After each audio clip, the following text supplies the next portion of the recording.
Assalamualaikum warahmatullahi wabarakatuh. Di video kali ini saya akan menjelaskan materi mengenai investigasi fraud dan di mana video ini merupakan tugas dari mata kuliah akuntansi forensik. Sebelum masuk ke materinya, terlebih dahulu perkenalkan, nama saya Muhammad Adrian, NIM channel 222320, kelas akuntansi forensik B. Kemudian di sini saya akan membahas 3 pokok bahasan, yaitu yang pertama investigasi tindak pencurian, yang kedua investigasi penyembunyian, dan yang ketiga investigasi konversi. Kita masuk ke materi yang pertama, yaitu investigasi tindak pencurian. Investigasi tindak pencurian ini adalah aktivitas yang secara langsung menyelidiki atau menginvestigasi tindakan fraud, seperti pengawasan dan penyamaran, pencarian bukti fisik, serta pengumpulan bukti elektronik. Investigasi atau penyelidikan terhadap tindak pencurian biasanya diawali dengan menggunakan teknik dalam melibatkan seseorang yang tidak bersalah dalam suatu tindak kejahatan. Oleh karena itu, pada awalnya beberapa orang yang terlibat dalam penyelidikan seharusnya menghindari penggunaan kata investigasi. Karena investigasi seharusnya dimulai dengan menggunakan teknik yang tidak mungkin dikenali. Sama halnya dengan sebuah proses pemeriksaan, metode investigasi akan bekerja ke arah orang yang paling dicurigai sampai akhirnya dilakukan wawancara.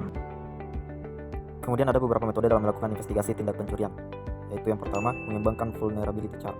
Ketika memulai suatu investigasi, diperlukan pengembangan teori atas tindak fraud atau kecurangan apa yang dapat terjadi, siapa yang dapat menjadi pelaku dalam tindak fraud, apa yang menjadi motivasi dalam melakukan tindak fraud, dan bagaimana tindakan fraud dapat dilakukan. Jadi salah satu cara untuk mengembangkan ialah dengan menggunakan vulnerability chart. Kemudian metode yang kedua yaitu melakukan survei dan cover operation.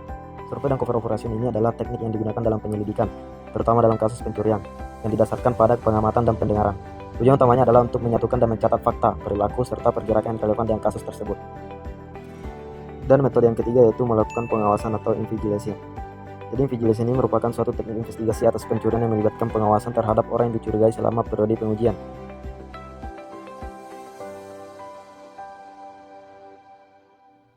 Kemudian materi selanjutnya yaitu investigasi penyembunyian. Jadi investigasi penyembunyian ini sangat berhubungan dengan manipulasi dan pencarian fakta dokumen. Concealment atau sering disebut penyembunyian biasanya dilakukan dengan cara memanipulasi dokumen seperti tagihan pembelian, tagihan penjualan, serta deposito cek. Selain itu, concealment dapat dilakukan dengan menghapus bukti dokumen. Kemudian ada beberapa tahapan dalam investigasi concealment, yaitu yang pertama memahami aspek bukti dokumen. Jadi pada tahap pertama ini adalah memahami jenis-jenis bukti yang ada dalam dokumen yang relevan dengan kasus yang sedang disimpan. Ini melibatkan pemahaman tentang jenis informasi yang terkandung dalam dokumen, siapa yang terlibat, kapan dokumen tersebut dibuat, dan tujuan dari dokumen tersebut. Tahapan yang kedua yaitu memperoleh bukti dokumen. Jadi setelah memahami apa yang harus dicari dalam dokumen, tahapan berikutnya adalah memperoleh bukti tersebut. Ini bisa melibatkan pengumpulan berbagai jenis dokumen yang berhubungan dengan kasus, baik yang berasal dari sumber internal perusahaan, lembaga, maupun pihak ketiga. Kemudian tahapan yang ketiga yaitu audit. Pada tahapan audit dilakukan pemeriksaan mendalam terhadap dokumen-dokumen yang telah diperoleh untuk memastikan bahwa tidak ada bukti yang disembunyikan atau dimanipulasi.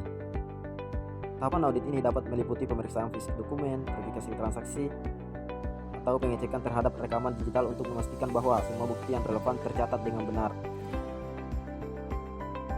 Kemudian pokok bahasan materi yang terakhir yaitu investigasi konversi.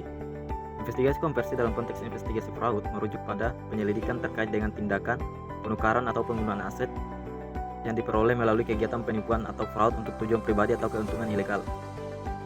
Jadi kata konversi di sini mengacu pada tindakan mengalihkan atau mengubah kepemilikan aset atau sumber daya yang tidak sah menjadi uang tunai atau bentuk lain yang bisa digunakan oleh pelaku.